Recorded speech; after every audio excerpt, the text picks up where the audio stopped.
سفیان ثوری کی روایت ہے کہ عمر رضی اللہ عنہ نے کعب سے پوچھا، یا کعب من ہم ارباب العلم، اے کعب اہل علم اور علماء حق کون ہے؟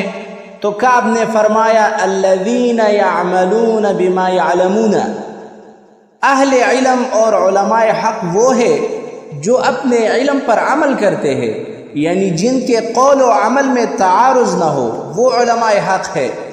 علماء حق کے چند نمونے دیکھیں۔ امام ابو حنیفہ رحمہ اللہ کا جنازہ جیل سے نکلا مگر حاکم وقت کے سامنے جھکے نہیں۔ امام احمد بن حنبل رحمہ اللہ کو سرعام کوڑے لگائے گئے مگر آپ نے وقت کے شہنشاہ مامون کے موقف کو تسلیم نہ کیا اور اپنے فتوے پر قائم رہے۔ بنو عباس کا وہ دور حکومت تھا کہ جس میں سورج طلوع ہوتا ہے تو سلطنت بنو عباس ہوتی ہے، اور جہاں غروب ہوتا ہے تو وہاں بھی انہی کی حکومت ہوتی ہے۔ اسی سلطنت کے شہنشاہ ہارون الرشید نے مدینہ منورہ میں امام مالک سے کہا کہ آپ بغداد تشریف لائے اور میرے محل میں رہے کیونکہ میں آپ سے حدیث پڑھنا چاہتا ہوں۔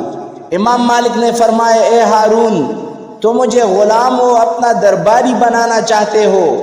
میں نے محمد عربی کی غلامی اختیار کر رکھی ہے اور ان کی غلامی میں ہوتے ہوئے مجھے کسی اور کی غلامی اختیار کرنے کی ضرورت نہیں ہے۔